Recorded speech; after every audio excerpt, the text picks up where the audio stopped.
Good evening guys, I hope you all are fine. So guys, आज हम political science में करने जा रहे हैं first chapter as you know, उसमें बहुत सारे एक्ट्स दिए हुए हैं। रेगुलेटिंग एक्ट 1773, कंपनी रूल जो आया था, तो वो बहुत कंफ्यूजिंग हो जाते हैं पढ़ने में। तो इसलिए आई हैव मेड टेबल, और इस तरीके से हम इसको करेंगे जिससे कि ये ईजी हो जाए और you can easily remember it. Okay, so पहले हम इसका हिस्टोरिकल बैकग्राउंड देखेंगे कि हिस्टोरिकल बैकग्राउंड में क्या क्या हुआ था, कैसे अंग्रेज हमारे कंट्री में आए थे, राइट। और इस तरीके से फिर हम ये रेगुलेटिंग एक्ट करेंगे।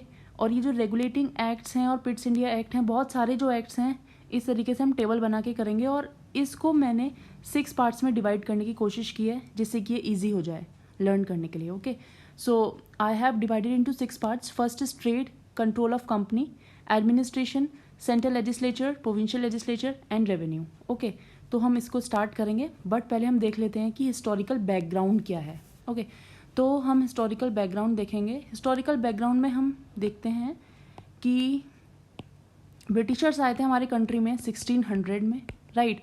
और वो एज अ ट्रेडर्स आए थे। उस टाइम केवल वो व्यापार करने के लिए इंडिया में आए थे, और in the form of east India company. East India company जो कि किसने भेजा था उनको, जो वहाँ की महारानी थी इंग्लैंड की, क्वीन एलिजाबेथ वन, राइट। तो क्वीन एलिजाबेथ वन ने ईस्ट इंडिया कंपनी को एक्सक्लूसिव राइट दिए थे कि तुम इंडिया में जाओ और वहाँ जाके ट्रेड करो, राइट। तो 1600 में ये कंट्री में हमारे आए थे, और धीरे धीरे करके ये हमारे कंट्री पे रूल करने लगे, और उन्होंने 200 ईयर्स तक हमारे कंट्री पे रूल किया। और जब इन्होंने रूल स्टार्ट किया करना, तो बहुत सारे प्रॉब्लम्स आए, क्योंकि इंडिया एक बहुत बड़ा टेरिटोरियल एक्सपेंशन इंडिया का काफ़ी है, तो उसके लिए उन्हें मैनेजमेंट करना पड़ता। तो उसके लिए उन्होंने एक्ट्स बनाए थे, कुछ रूल्स बनाए थे। तो रूल्स जिस तरीके से बनाए थे, तो हम वही आज पढ़ने वाले हैं कि किस तरीके से उन्होंने क्या क्या रूल्स बनाए थे, क्या क्या चीज़ें उसमें ऐड की थी, राइट। तो हम सबसे पहले इसमें पढ़ते हैं regulating act 1773। See guys, regulating act 1773 में हम इसको 6 पार्ट्स में डिवाइड ऑलरेडी कर चुके हैं। ओके, तो हम देखते हैं इसमें क्या क्या चीज़ें न्यू ऐड हुई थी। तो जैसा कि आपको पता है कि जो ईस्ट इंडिया कंपनी है वो हमारे कंट्री में आई थी ट्रेडर्स के रूप में, लेकिन धीरे धीरे वो हमारे कंट्री पे रूल करने लगे। तो ईस्ट इंडिया कंपनी के पास उस टाइम पे मोनोपोली थी। जो भी हमारा कंट्री में ट्रेड हो रहा था, सारी जो ट्रेड की मोनोपोली थी वो ईस्ट इंडिया कंपनी के पास थी। रेगुलेटिंग एक्ट 1773 की बात हम कर रहे हैं, पिट्स इंडिया की हम बाद में करेंगे, फिर उसको हम कंपैरिजन करेंगे, राइट।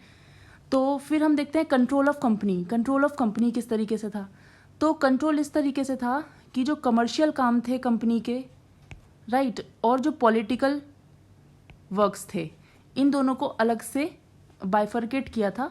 और इन दोनों को कौन संभाल रहा था, कौन देख रहा था, देख रेख कौन रख रहा था, COD, मतलब कंपनी ऑफ डायरेक्टर्स। और ये 24 थे नंबर में। मतलब ईस्ट इंडिया कंपनी जो भी काम कर रही थी इंडिया में, उसकी देखरेख कौन कर रहा था, उसकी देखरेख कर रहे थे COD। COD means company of directors, जो कि इंग्लैंड में बैठे हुए थे और कंपनी के वर्क को रेगुलेट कर रहे थे। ओके, और ये 24 थे नंबर में। अब हम देखते हैं एडमिनिस्ट्रेशन किस तरीके से था। तो एडमिनिस्ट्रेशन इस तरीके से था कि उस टाइम पे जो बहुत फेमस कह सकते हैं आप कि फेमस जो प्रोविंसेस थे, उस टाइम प्रोविंसेस बोलते थे, स्टेट नहीं बोला जाता था। तो फेमस प्रोविंसेस थे, उसमें था एक बंगाल, दूसरा था मद्रास, और थर्ड था बॉम्बे, राइट। तो जो बंगाल था, इन सब के नीचे गवर्नर काम कर रहे थे। बंगाल का भी गवर्नर था, मद्रास का भी था, और बॉम्बे का भी था, राइट। लेकिन रेगुलेटिंग एक्ट 1773 में बंगाल के गवर्नर को गवर्नर जनरल बना दिया गया, राइट। बंगाल के गवर्नर को गवर्नर जनरल बना दिया गया। और ये दोनों जो प्रेसिडेंसीज थी, दोनों प्रोविंसेस थे, मद्रास और बॉम्बे, इन दोनों को सबऑर्डिनेट बना दिया गया, राइट। और जो फर्स्ट गवर्नर जनरल बने थे सॉरी, जो फर्स्ट गवर्नर जनरल बने थे बंगाल के, उनका नाम था Warren Hasting. So Warren Hasting was the first governor general of Bengal, right. Okay, now one more thing was there. ये जो बंगाल का जो गवर्नर जनरल बनाया गया था, इसके पास थोड़ा ज़्यादा काम आ गया था in compare to the Madras और बॉम्बे, क्योंकि मद्रास और बॉम्बे तो सबऑर्डिनेट बन चुके थे। तो इसके लिए इसको बंगाल के गवर्नर को एक काउंसिल दी गई जिसका नाम था एग्जीक्यूटिव काउंसिल। और उस एग्जीक्यूटिव काउंसिल में 4 मेंबर हुआ करते थे, जो कि गवर्नर जनरल की लॉ बनाने में हेल्प किया करते थे, राइट। अब सेंट्रल लेजिस्लेचर देखते हैं। सेंट्रल लेजिस्लेचर में क्या था? सेंट्रल लेजिस्लेचर में हम देख चुके हैं कि एक तो गवर्नर जनरल था जो कि बंगाल का था, राइट, और उसके नीचे 4 एग्जीक्यूटिव काउंसिल्स थे, 4 मेंबर थे एग्जीक्यूटिव काउंसिल के, राइट। सो लेकिन अगर हम देखें तो अब क्या होता था, प्रॉब्लम कहाँ आ रही थी? प्रॉब्लम ये आ रही थी कि गवर्नर जनरल जो था उसकी पोस्ट बहुत पावरफुल नहीं थी। क्यों? क्योंकि जो एग्जीक्यूटिव काउंसिल में जो 4 मेंबर थे ये बहुत ज़्यादा पावरफुल थे। किस तरीके से? मान लीजिए कोई लॉ बनाना है गवर्नर जनरल को, ओके, तो अब ये टोटल मेंबर 5 हैं, 4 तो एग्जीक्यूटिव काउंसिल के हो गए और एक गवर्नर जनरल हो गया, राइट। तो अब इनको लॉ बनाने के लिए क्या चाहिए था कि मेजॉरिटी होनी चाहिए, 5 लोगों में से 3 की मेजॉरिटी होनी चाहिए, तभी तो कोई लॉ पास हो पाएगा। लेकिन अब प्रॉब्लम यहाँ आ जाती थी कि गवर्नर जनरल अगर कोई लॉ बनाना चाह रहा है और 2 को उसको अपने साथ मेजॉरिटी में लाना पड़ता था, लेकिन अगर 2 लोग उसके साथ नहीं आए तो बिल पास नहीं हो पाएगा। तो बहुत ज़्यादा प्रॉब्लमेटिक हो रहा था और एग्जीक्यूटिव काउंसिल जो थी ये बहुत ज़्यादा पावरफुल थी, राइट। तो गवर्नर जनरल जो अपने तरीके से लॉ पास नहीं कर पा रहा था तो उसको बहुत दिक्कतें हो रही थी। तो ये इस टाइम पे रेगुलेटिंग एक्ट 1773 में इतना पावरफुल ये नहीं था governor general, okay. And now provincial legislature में हम देख चुके हैं ऑलरेडी कि मद्रास और बॉम्बे की जो प्रेसिडेंसीज थी उनको सबॉर्डिनेट बना दिया गया था। किसके सबॉर्डिनेट? बंगाल के subordinate, right. So Madras and Bengal के सबॉर्डिनेट में। सो इस तरीके से हमने ऊपर बनाया है, सेम ही है ये, okay. Madras and Bombay presidencies were subordinate to the Bengal presidency, right. Now we come to revenue. अब रेवेन्यू में क्या था? रेवेन्यू पैसा कहाँ से आता था कंपनी के पास? एक तो पैसा आता था कंपनी के पास कमर्शियल ट्रेड से, जो भी कमर्शियल ट्रेड कर रही थी कंपनी, जैसे ट्रेड कर रही थी चाइना के साथ, अरब कंट्रीज़ के साथ, तो जो भी पैसा आता था वो ईस्ट इंडिया कंपनी के साथ आता था। प्लस दूसरा आता था रेवेन्यू, जो रेवेन्यू जनरेट होता था ईस्ट इंडिया कंपनी की जो टेरिटोरियल पोजेशंस थी, मतलब ईस्ट इंडिया कंपनी ने जो अपने अधिकार क्षेत्र में ले लिए थे जो लैंड एरियाज, उनसे जो रेवेन्यू जनरेट होता था वो ईस्ट इंडिया कंपनी के पास आता था, ओके। तो revenue generated from east India company territorial possessions, right. And one more thing, एक और चीज़ थी जहाँ से कंपनी को रेवेन्यू प्राप्त होता था, तो वो थी सॉल्ट टैक्स, ओके। नाउ इसके बाद क्या हुआ कि 1773 एक्ट में जो ये जो रेगुलेटिंग एक्ट पास किया गया था 1773 का, इसमें बहुत सारी कमियां थी। तो उन कुछ डिफेक्ट्स ऐसे थे जो कि उन डिफेक्ट्स को आप कह सकते हैं कि उन डिफेक्ट्स को रेक्टिफाई करने के लिए एक एक्ट ऑफ सेटलमेंट लाया गया, right. This is act of settlement लाया गया 1781 में। तो उसमें कुछ चेंजेस लाए गए जो कि ज़्यादा इंपॉर्टेंट नहीं है। तो उसके बाद फिर क्या हुआ था? फिर पिट्स इंडिया एक्ट 1784 आया था। तो हम पिट्स इंडिया एक्ट 1784 को पढ़ेंगे because this is very important, right. But you should know कि एक्ट ऑफ सेटलमेंट आया कब था? ये आया था 1781 में। Now Pitt's India act 1784। Pitt's India act में हम देखते हैं क्या क्या चेंजेस इसमें हुए थे। तो इसमें सबसे पहला हम देखते हैं ट्रेड। हम वैसे ही चलेंगे जैसे कि हमने 6 पार्ट्स में इसको डिवाइड किया है। तो अगर हम ट्रेड में देखें तो ट्रेड में कोई भी चेंजेस नहीं आए थे। ईस्ट इंडिया कंपनी की सेम मोनोपोली ट्रेड पर थी अभी भी, मीन्स सोल जो ईस्ट इंडिया कंपनी थी केवल उसी की मोनोपोली थी सारे ट्रेड पे, राइट। अब क्या हुआ? कुछ चेंजेस कंट्रोल ऑफ कंपनी में लाए गए। कंट्रोल ऑफ कंपनी में क्या क्या चेंजेस लाए गए? अभी हमने 1773 में देखा कि कमर्शियल और पॉलिटिकल एक्टिविटीज़ थी, पॉलिटिकल अफेयर्स जो हो रहे थे, है ना, उनको कौन देख रहा था? Company of directors. तो अब काम ज़्यादा होने लगा, धीरे धीरे ईस्ट इंडिया कंपनी अपना टेरिटोरियल एक्सपेंशन बढ़ाने लगी इंडिया में। तो कमर्शियल जो थे, जो कमर्शियल अफेयर्स थे, उसको कौन देख रहा था? उसको तो यही देख रहा था कंपनी ऑफ डायरेक्टर्स, जो कि 24 थे नंबर में। लेकिन अब पॉलिटिकल अफेयर्स को देखने के लिए एक नया बोर्ड बना दिया गया जिसको बोला गया बोर्ड ऑफ कंट्रोल, और इसमें थे 6 मेंबर्स, राइट। अब ये जो बोर्ड ऑफ कंट्रोल है ये पॉलिटिकल अफेयर्स को देखेंगे, जो भी कंपनी के पॉलिटिकल अफेयर्स हैं उनको ये देखेंगे। And most important thing is ये जो बोर्ड ऑफ कंट्रोल है इसके ऊपर कौन था? बोर्ड ऑफ कंट्रोल के ऊपर था। बोर्ड ऑफ कंट्रोल को हेड कौन करेगा? इसको हेड करेगा secretary of state, right.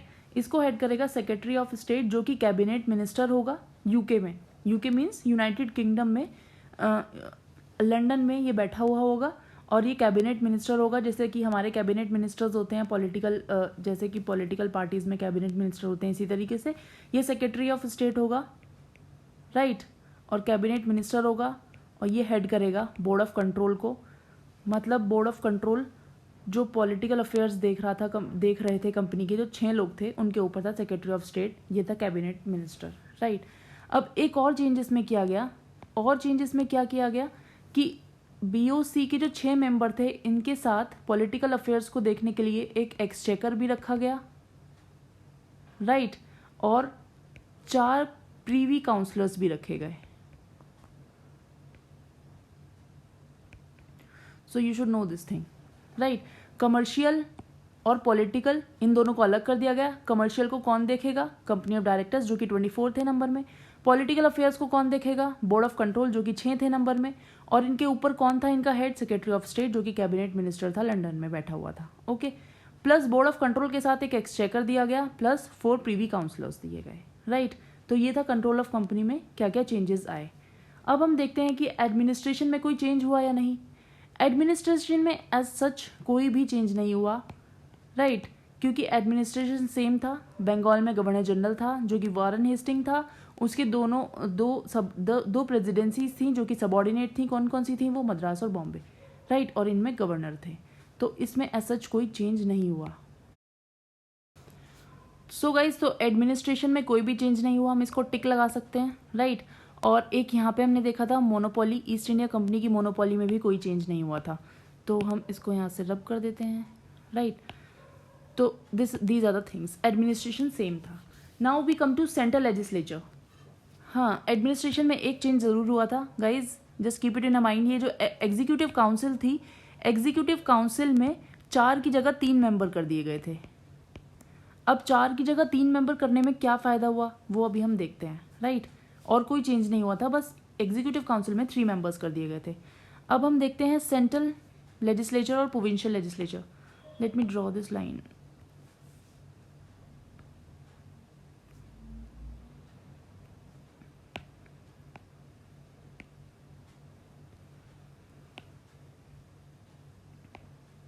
Okay guys, now we come to central legislature. Central legislature में क्या हुआ? अब हमने देखा था कि ये गवर्नर जनरल था, राइट। अब एग्जीक्यूटिव काउंसिल में तो 3 मेंबर हो चुके हैं, तो अब यहाँ पे जो था ये इसका जो पोजीशन था गवर्नर जनरल का, वो पावरफुल हो गया। कैसे पावरफुल हो गया? क्योंकि अब अगर हम देखें तो 4 मेंबर्स हैं total, right. There are 4 members. अब कोई भी बिल अगर पास करना है गवर्नर जनरल को, ये है गवर्नर जनरल, अगर कोई भी पास करना है तो केवल 2 लोगों की आवश्यकता पड़ेगी, क्योंकि 4 हैं टोटल, राइट। और 2 में से एक तो गवर्नर जनरल खुद ही है और एक और बंदा हो जाएगा इसके साथ, तो लॉ इजीली पास हो जाएगा। मीन्स गवर्नर जनरल की जो पोजीशन थी वो थोड़ी पावरफुल हो गई थी as compare to the regulating act of 1773। I hope you are understanding this, right. So this was the reforms in central legislature. अब क्या हुआ? Provincial legislature, I have already told you कि मद्रास और जो बॉम्बे थे वो दोनों ऑलरेडी ही क्या थे? सबॉर्डिनेट थे। मद्रास और बॉम्बे ये दोनों सबॉर्डिनेट थे। किसके सबॉर्डिनेट थे? बंगाल के। बंगाल में गवर्नर जनरल हुआ करता था एंड एग्जीक्यूटिव काउंसिल में 3 मेंबर हो गए थे। तो इसी तरीके से मद्रास की जो एग्जीक्यूटिव काउंसिल थी उसमें भी 3 हो गए थे और बॉम्बे की जो एग्जीक्यूटिव काउंसिल थी उसमें भी 3 मेंबर्स हो गए थे। So you must keep this in your mind, right. तो पिट्स इंडिया एक्ट में हमने देखा कि क्या क्या डिफरेंसेस आए थे। 4 की जगह 3 कर दिए गए थे। अब अगर हम देखें कि रेवेन्यू कहाँ कहाँ से आ रहा था कंपनी का, तो रेवेन्यू में कोई भी ऐसा चेंज नहीं हुआ था।